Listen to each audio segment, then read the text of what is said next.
معنى النزول هو نزول لك في المستوى، نزول إدراك، نزول شهود ووجود كذلك، فأنت تترقى فيه وهو يتنزل لك.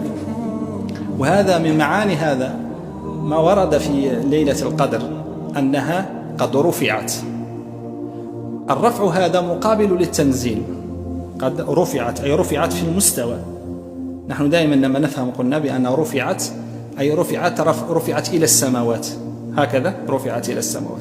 إذا كانت رفعت هنا رفعت رفع مكانة لا رفع مكان، فأين في الوجود مكان أرفع من قلب سيدنا رسول الله الذي قالها هو صلى الله عليه وسلم، هو الذي قال قد رفعت.